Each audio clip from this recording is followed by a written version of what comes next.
Kembali kita bersyukur kepada Allah atas limpahan rahmat dan karunia yang tercurah kepada kita dengan mengucapkan alhamdulillahirabbil alamin. Salawat dan salam kita sampaikan kepada Nabi besar kita Muhammad sallallahu alaihi wasallam. Allahumma shalli ala sayyidina Muhammad wa ala ali sayyidina Muhammad. Bapak Ibu jemaah rahimakumullah, seperti biasa setiap Sabtu Minggu sebelum nanti tiba waktu syuruk, kita mengadakan kajian rutin yang dalam kesempatan pagi ini saya akan menyampaikan materi yang belum tuntas kita bahas di penghujung tahun 2023,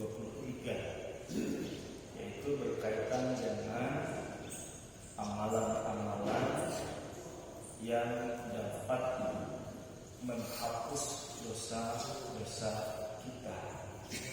Kita baru sempat menjelaskan beberapa bentuk amalan dan penekanannya justru kepada tata cara pelaksanaan amalan itu.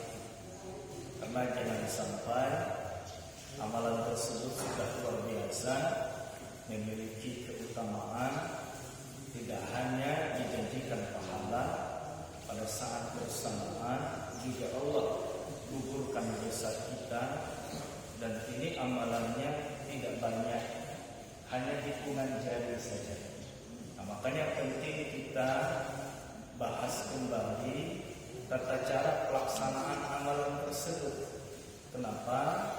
Jangan sampai nanti karena kita melaksanakan amalan tersebut tidak sesuai dengan tuntunannya, bukannya dosa kita terhapus, justru gara-gara menjalankan amalan itu kita bertambah dosa. Mengapa? Karena kita mengerjakannya tidak sesuai dengan syariat, tidak sesuai dengan petunjuk dan tata cara yang diajarkan oleh Rasulullah sallallahu alaihi wasallam. Nah, Bapak Ibu jamaah yang dimuliakan Allah, di antara amalan yang dapat melebur dosa yang sudah kita bahas adalah amalan wudu. Dan alhamdulillah kita sudah mengulang kembali kajian tentang wudu, terutama tata cara pelaksanaannya, mulai daripada pemahaman kita terkait dengan syarat wudu, lalu ada rukun wudu, lalu ada sunnah wudu, itu sudah kita bahas.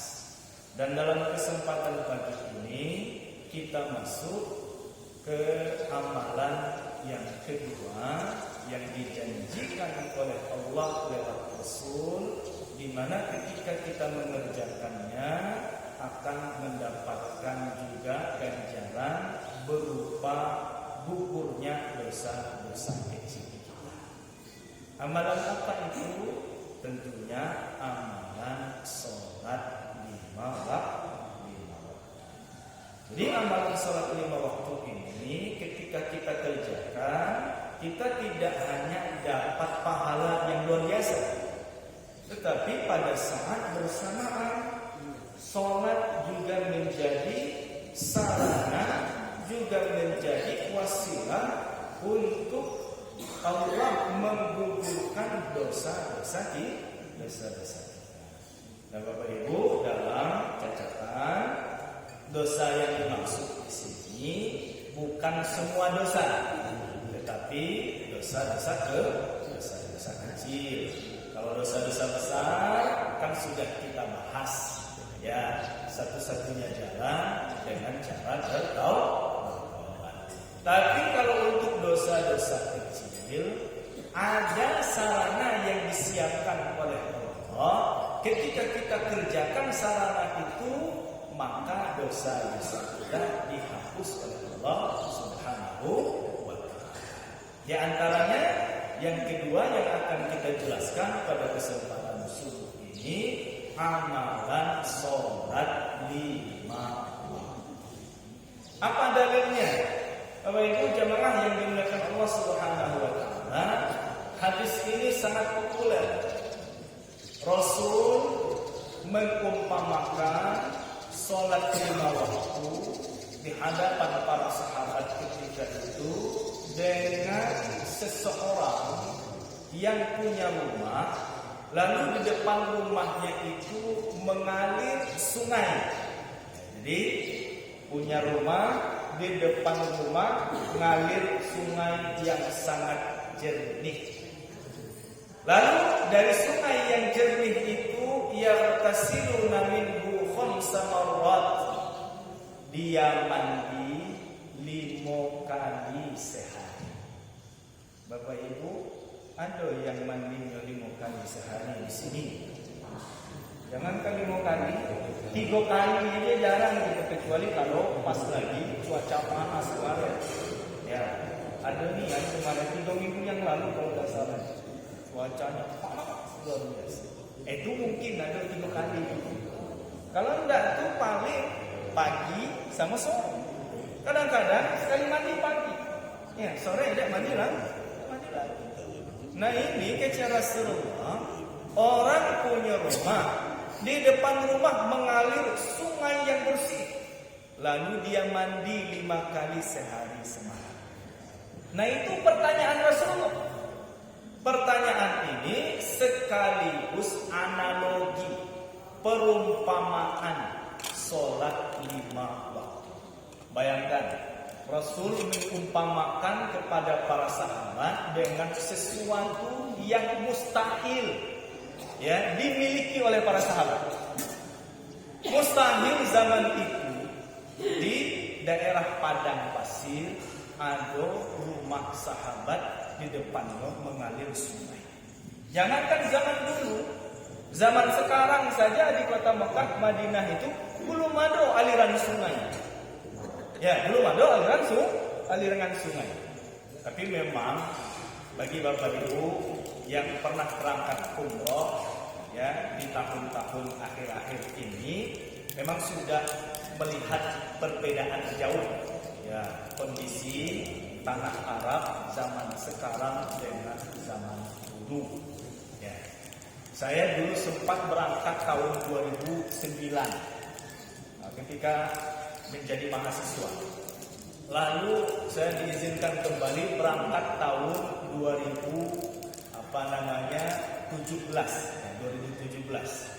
Jauh sekali perbedaannya. 2009 itu rerumputan hijau itu masih sedikit sekali. Tetapi saat berangkat 2017, dulu di Padang Arafah itu masih sedikit pohon-pohon hijau, rumput-rumput hijau. Sekarang itu sudah menghijau. Ya, kalau kita menempuh jalan dari Mekah Madinah atau Madinah Mekah, itu sudah akan kita terlewati. Rumput-rumput sudah mulai tumbuh. Ya, rumput-rumput sudah mulai tumbuh. Dan kemudian di pinggir jalan itu kita melihat aliran anak sungai. Ya, memang belum utuh airnya itu. Tapi sebagian ada yang sudah ada airnya, sebagian belum.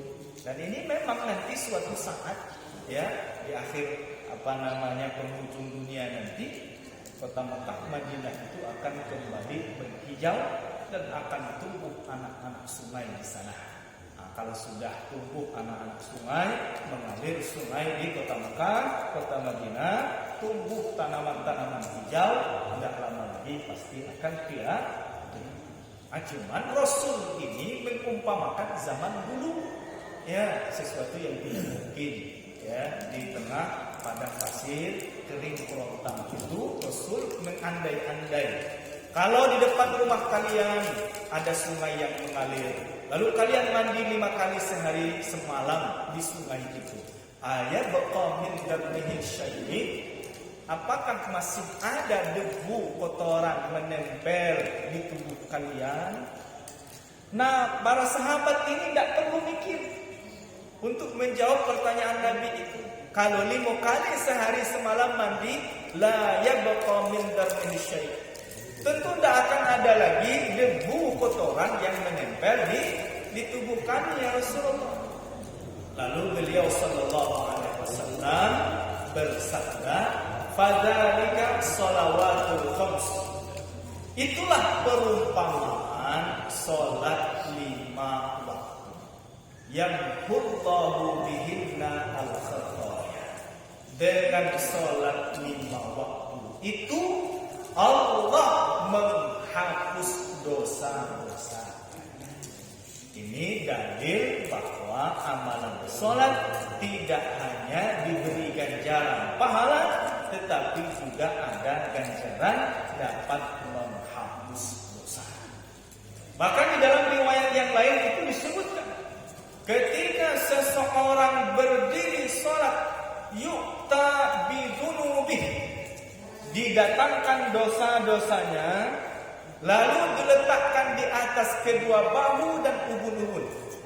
Itu ketika kita berdiri sholat, dosa kita didatangkan, maksudnya dikeluarkan, lalu diletakkan di atas kedua bahu dan ubun-ubun. Bapak Ibu, ibarat ketika kita berdiri, ditaruh di atas bahu dan kepala ini pasir. Lalu saat nanti kita melakukan gerakan rukuk dan sujud, apa yang terjadi dengan pasir itu? Dia akan berguguran. Begitulah umpama gugurnya dosa orang-orang yang menjalankan sholat 5 waktu.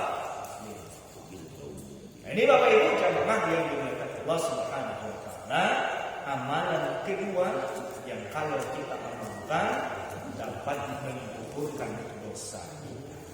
Nah, Bapak Ibu jamaah yang dimuliakan Allah Subhanahu wa taala, jauh lebih penting dari pengetahuan kita bahwa ibadah salat tidak hanya mendatangkan pahala tetapi juga menggugurkan dosa adalah bagaimana memastikan salat kita ini benar-benar dapat menggugurkan dosa kita.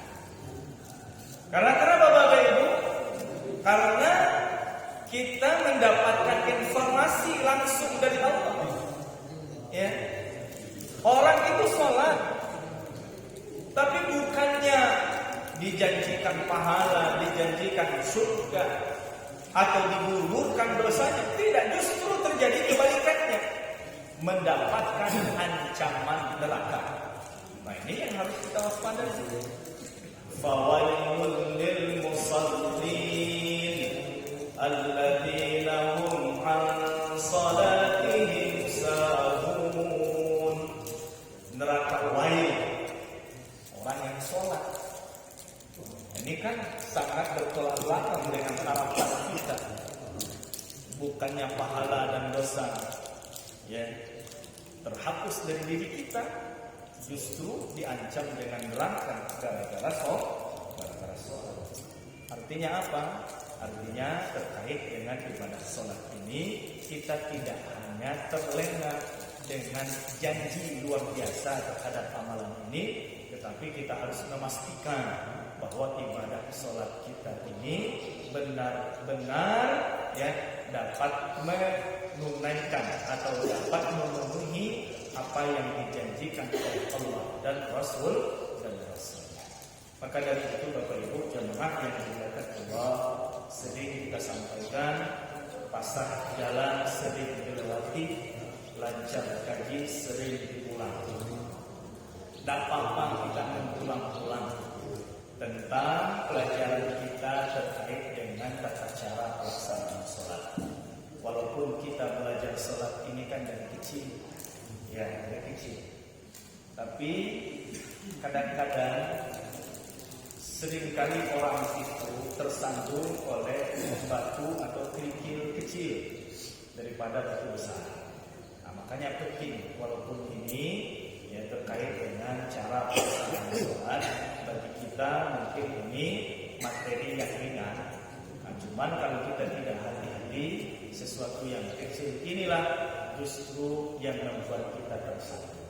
Terlebih lagi ada hadis Nabi, hadis sahih riwayat Imam At-Tirmidzi yang menjadi was-was bagi kita.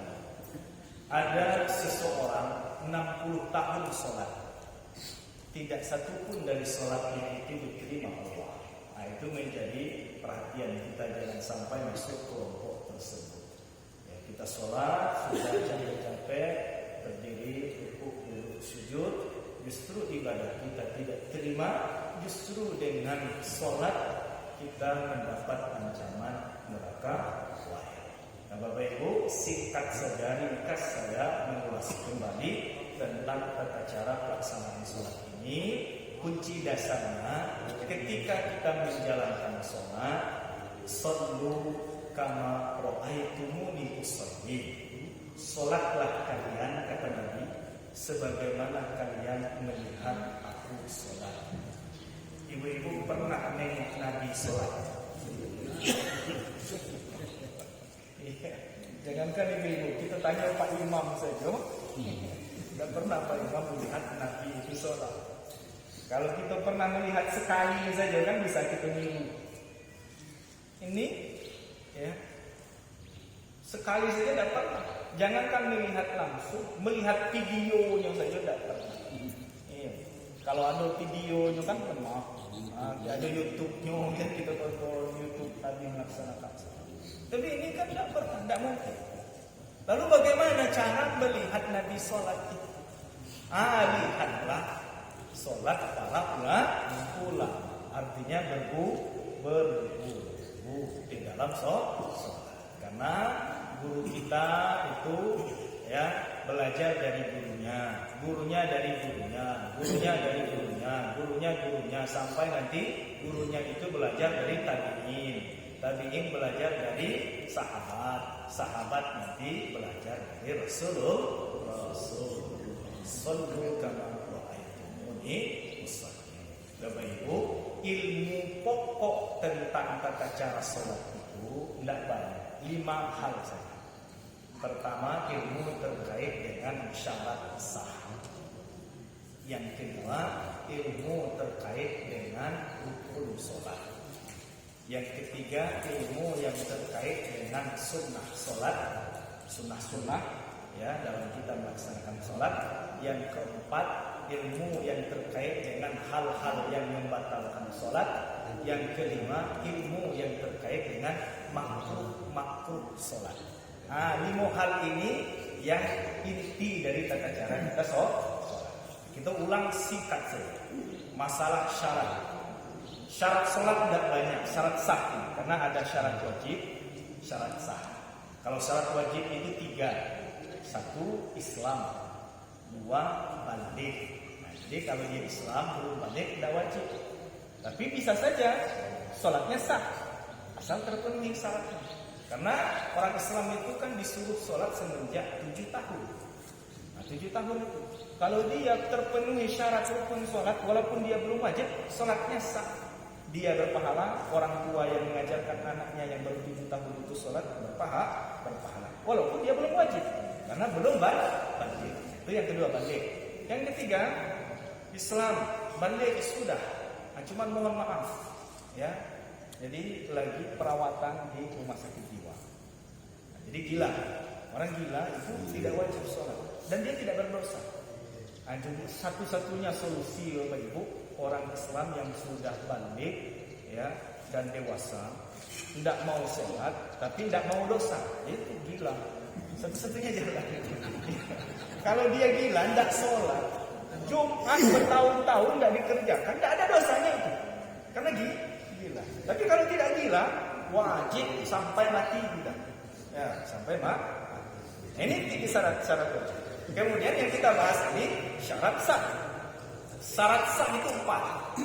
1, suci. Nah, suci ini banyak bahasanya, tapi kita ringkas ya. Suci badan, suci pakaian, suci tempat.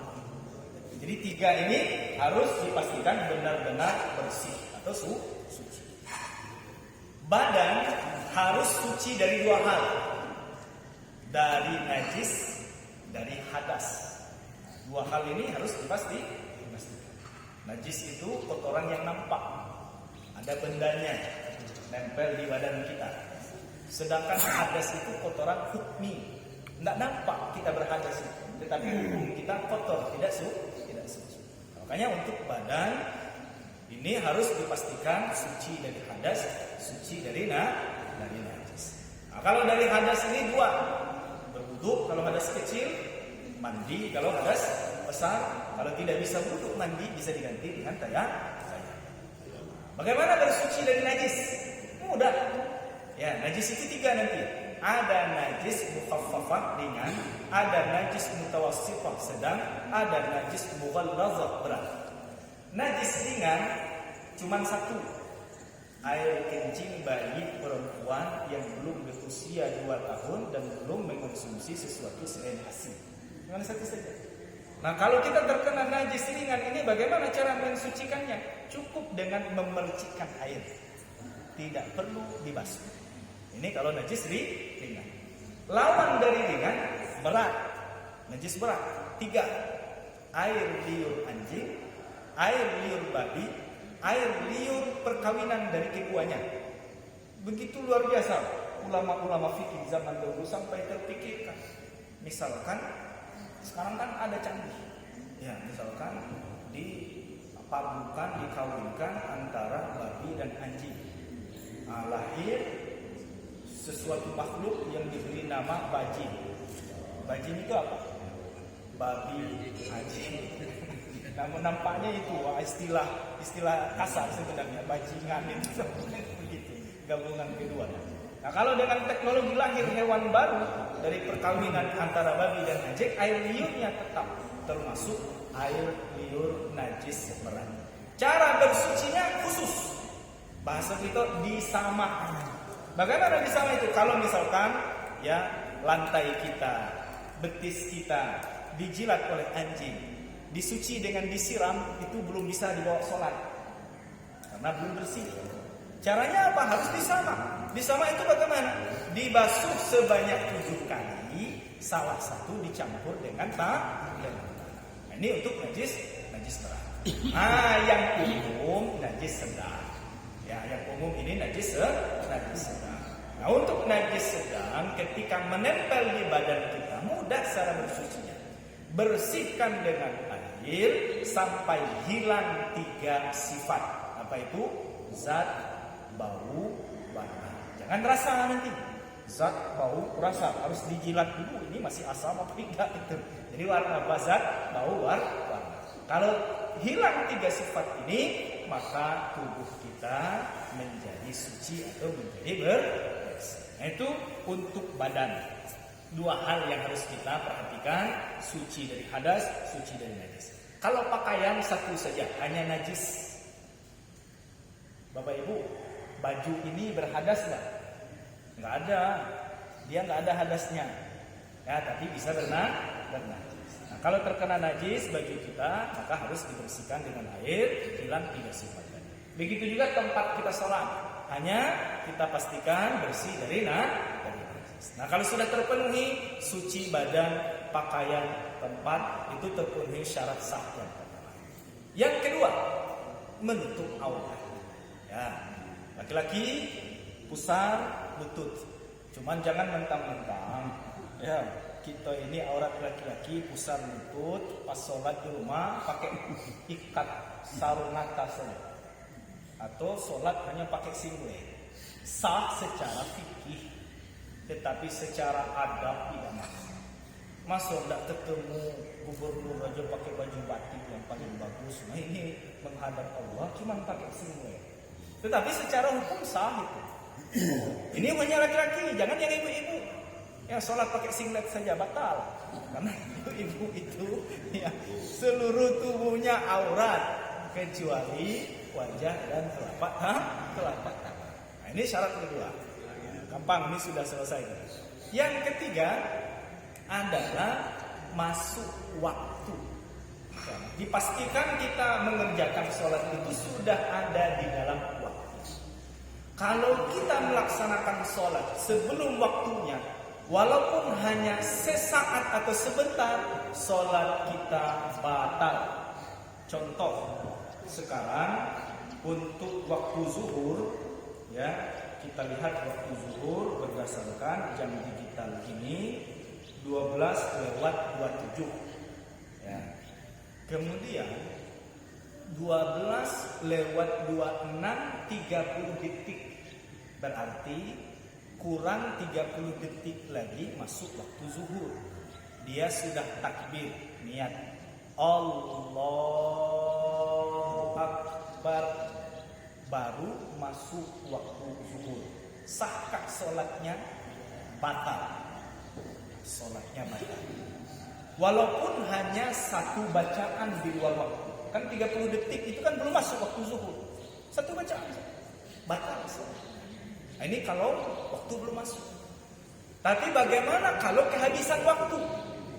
Dia memulai di dalam waktu, cuman menyelesaikannya itu beberapa rakaat di luar waktu. Contoh, sholat zuhur 2 rakaat.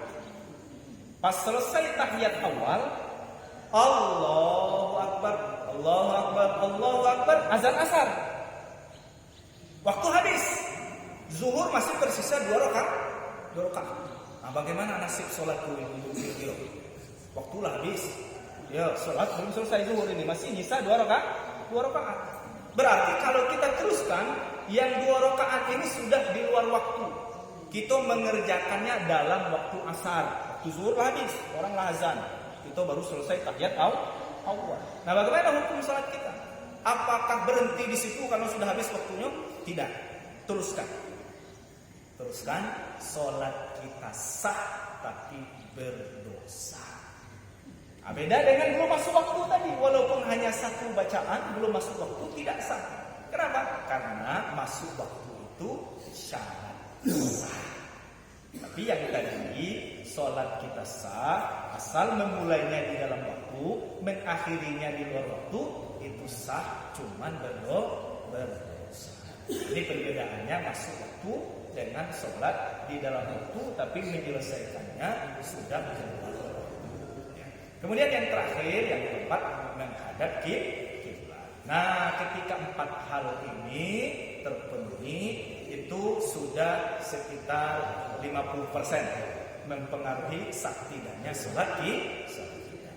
Baru yang kedua, yang harus kita perhatikan agar sholat kita sah, bagaimana memastikan rukun sholat itu terlaksana dengan baik. Jadi sholat itu ada rukun, ada sunnah. Ya, rukun ini penentu. Kalau dikerjakan, sholat kita sah. Kalau ditinggalkan, sholat kita batal. Berbeda dengan perkara sunnah. Perkara sunnah kalau kita tunaikan dalam sholat itu menambah pahala. Kalau tinggal, sholat kita tidak batal, tetap sah. Pertanyaannya, ada berapa rukun sholat? Jumlah totalnya 13. Nah, jadi rukun sholat 13. Ini kaji tua zaman dulu, ya, kaji orang zaman dahulu. Ketika saya dulu selesai di Mondok Pesantren Pancasila, saya lanjut ke Canggung, Bukit Tinggi. Nah, di situ masih ada istilah rukun 3 balik. Bahasa orang Minang itu rukun 3 balik. Jadi rukun sholat itu ada 13. Untuk memudahkan, ulama mengelompokkan 13 itu menjadi 3. Ada rukun qalbi, hati qalbi. Ada rukun qauli, bacaan. Ada rukun fi'li, gerak. Ini untuk memudahkan menghafal. Nah, dikelompokkan menjadi 3. Qalbi, bacaan, hati, qauli yang dibaca, kemudian fi'li, gerakan wajib. Rukun qalbi ada berapa? 1. Apa itu? Niat. Nah, niat ini tempatnya di dalam hati. Tapi Pak Ustaz, ya, setiap orang mau takbir ada usolli fardhus subhi rak'ataini mustaqbilal qiblati adaan ma'muman billahi ta'ala. Itu apa Ustaz? Itu lafaz niat. Kalau hanya itu yang dilafazkan, hati tidak meletakkan niat, batal sholat. Kenapa batal? Tidak pakai niat. Tapi kan pakai usolli bukan niat. Itu lafaz nih. Nah, lafaz niat dalam mazhab Imam Syafi'i dihukum mustahab. Apa itu mustahab? Sangat dianjurkan. lebih-lebih orang yang susah konsentrasi. Nah, jadi tujuan usolli itu untuk memantapkan hati masang.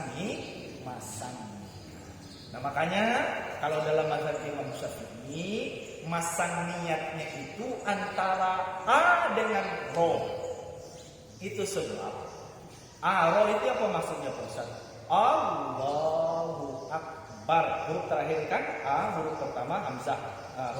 Huruf pertama A, huruf terakhir Ro. Di antara dua huruf disitulah meletakkan niat. Itu dalam mazhab Imam Syafi'i. Ini sebab Bapak Ibu, kalau kita nonton sholat tarawih Masjidil Haram, Masjid Nabawi, ngaku Ustaz takbiratul ihram imam Masjid Haram, Masjid Nabawi itu cepat. Allahu Akbar. Tapi imam-imam di Indonesia takbirnya panjang. Allahu Akbar. Karena perbedaan mazhab yang diikuti. Di Indonesia mayoritas mengikuti mazhab Imam Syafi'i. Mazhab Imam Syafi'i meletakkan niat antara alif dengan ro. Sementara di Mekah atau di Arab Saudi mayoritas ikut mazhab Imam Hambali. Mazhab Imam Hambali letak niat sebelum takbir. Jadi ketika dia sudah bertakbir, niat itu sudah ada di dalam hati. Sementara dalam mazhab Imam Syafi'i, kaidah niat itu qasdu syai'in muqtaronan bi fi'lihi, menyengaja melakukan sesuatu bersamaan dengan memulai mengerjakan sesuatu. Nah, awal mula sholat itu adalah takbir, maka niat harus diserentakkan dengan takbir. Usolli, nanti sholat zuhur misalkan. Usolli fardhu zuhri arba'a raka'atin mustaqbilal qiblati adaan ma'muman lillahi ta'ala. Allahu Akbar. Di saat kita melafazkan A sampai Ra, kita letakkan antara hati dan pikiran, sengaja aku sholat fardhu zuhur 4 rakaat menjadi makmum karena Allah. Itu nih. Tapi Pak Ustadz, kami niatnya sebelum takbir. Boleh. Bahkan kalau mazhab Imam Hanafi, di rumah itulah terbayang tak sholat, lah teringat tak sholat zuhur ke masjid, itulah dikecilkan niat. Tapi saya tidak menganjurkan mengamalkan ini. Ya, jadi kurang tertib niatnya. Kadang-kadang kan kita dari rumah ke masjid, entah ngobrol, entah apa segala macam. Nah, jadi sudah disolah dengan sesuatu yang lain. Cuma dalam pandangan mazhab Imam Hanafi itu sudah dikatakan niat. Makanya dalam hal ibadah yang paling rapi itu tata cara ibadah mazhab Imam Syafi'i. Jadi begitu. Ini untuk rukun pertama niat. Kemudian satu saja itu rukun qalbi. Yang kedua rukun qauli, bacaan. Bacaan di dalam sholat itu banyak. Kalau kita hitung ada 17 macam bacaan. Tetapi dari 17 itu hanya 5 yang rukun. Apa saja yang 5 itu? 1. Mengucapkan takbiratul ihram. Apa takbiratul ihram itu? Takbir pertama. Takbir itu kan Allah Akbar. Ihram, kenapa dikatakan ihram? Sesuatu yang haram itu. Maksudnya setelah kita mengucapkan Allah Akbar pertama, haram kita melakukan bacaan gerakan di luar sholat. Makanya dinamakan dengan takbiratul ihram. Kan takbir di dalam sholat banyak. Mau ruku Allah Akbar, mau sujud Allah Akbar. Itu namanya takbir intiqal. Apa itu intiqal? Berpindah gerakan. Jadi takbir dalam sholat itu 2, takbiratul ihram yang pertama, sisanya takbir intiqal. Yang rukun takbir pertama, Allahu Akbar, takbiratul ihram. 2, membaca surat Fatihah. La sholata liman lam yaqra bi Fatihatil Kitab. Tidak sah sholat orang yang tidak membaca surat Fatihah. 3, bacaan tahiyat akhir. Ya. 4, sholawat Nabi pada saat tahiyat akhir. 5, ucapan salam yang pertama. Itu yang rukun. Sisanya 12. Berarti sisa dari yang 5 ini hukumnya sunnah. Baca doa iftitah takbirah sunnah, baca surat pendek sunnah, baca tasbih ketika rukuk sunnah, iktidal tahmid sunnah, ketika tasbih lagi ketika sujud sunnah, baca rabbi firli sunnah, tahiyat awal sunnah. Berarti Pak Ustaz, boleh saya sholat baca yang 5 itu saja? Boleh. Iya, boleh. Allahu Akbar, tidak pakai iftitah ini. Langsung Fatihah. Selesai Fatihah tidak pakai surat pendek. Langsung ruku. Pas ruku cuma membungkukkan badan saja. Tidak baca subhana rabbiyal azim wa bihamdihi. Boleh. Cuman gaji nanti cuma dapat gaji pokok. Tidak ada tunjangan sesera. Tidak dapat sesera. Iya, kadang seseran tunjangan lebih besar dari gaji pokok. Iya, apa jadi gubernur, jadi wali kota, gaji pokoknya kecil 6 juta. Tidak balik modal sebenarnya. Ngapa orang berebut? Karena banyak tunjangannya. Tunjang sini, tunjang situ, tunjang situ, 9 juta. Nah, kalau kita sholat, boleh yang tadi itu limo saja dibaca, cuma itulah. Dapat gaji pokok. Nah, itu ya. Artinya selain dari yang 5 ini, itu bacaannya sunnah. Ini yang disebut dengan rukun qauli. Takbiratul ihram, surat Fatihah, bacaan tahiyat akhir, salawat Nabi pada tahiyat akhir, salam pertama. Salam kedua berarti sunnah. Ya. Yang ketiga, rukun fi'li, gerakan. Gerakan di dalam sholat itu ada 12. Yang rukun 7. Ya. Apa yang 7 itu? 1. Berdiri bagi yang mampu. Jadi gerakan berdiri ini rukun. Kalau orang sholat badannya lagi sehat, duduk pakai kursi, batal sholat. Tapi kalau ada masalah dengan kesehatan, boleh sholat pakai kursi, bahkan boleh duduk, bahkan boleh terbang. Ini rukun. Yang kedua, gerakan membungkukkan badan. Artinya rukuk. Nah, gerakan rukuknya itu rukun, bacaannya rukuk. Yang ketiga, gerakan meluruskan kembali badan. Berdiri dari rukuk namanya iktidal. Jadi itu yang ketiga. Yang keempat, gerakan sujud. Hati-hati sujud ini rawan rusak sujud. Kalau rusak sujud, rusak satu rukun, rusak salat. 7 anggota badan wajib menyentuh sajadah atau lantai ketika kita sujud. Kalau tidak, maka sujud kita rusak, sholat kita batal. Apa 7 anggota sujud? Pertama, dahi plus hidung. Wa asyara ila anfi. Dahi plus hidung. 1 itu. 2 telapak tangan. 3.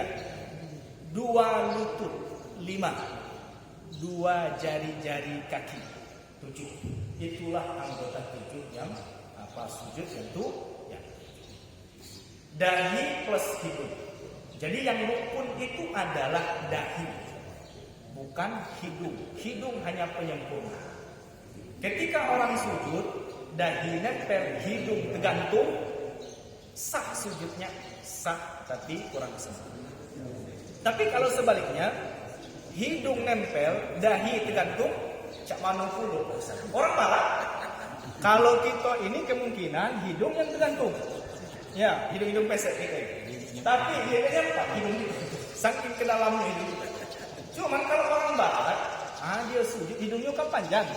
Ya, ditempelnya aja ujung hidungnya, dahi tergantung. Ini batal sholat. Ya, batal sholat. Jadi kita aman lah. Orang Indonesia itu aman untuk gerakan sujud. Ini. Kemudian yang keenam, yang kelima, duduk di antara 2 sujud. Nah, duduk di antara 2 sujud.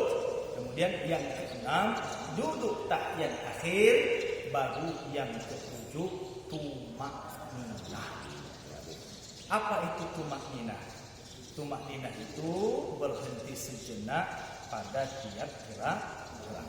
Allahu Akbar, Allahu Akbar, Allahu Akbar, Allahu Akbar, Allahu Akbar. Batal. Kenapa tidak tumak ninah? Ukuran tumak ninah selama 1 kali membaca tasbih. Nah, ketika 7 gerakan 5 bacaan, 1 urusan hati, 13 semuanya terpenuhi dengan baik, sah sholat di sholat kita. Untuk penyempurna pahala, bacaan itu ada 12, sunnahnya 12, kemudian gerakan itu ada 5, termasuk mengangkat tangan dan segala macam. Itu Bapak Ibu jamaah yang dimuliakan Allah Subhanahu wa taala, kita baru mengulas sampai dengan rukun sholat.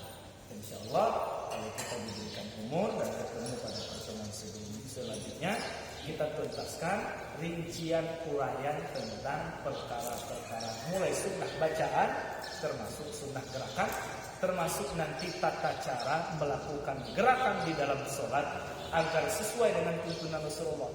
Ngangkat tangan saja kalau kita tidak berpedoman kepada petunjuk Rasul banyak macam.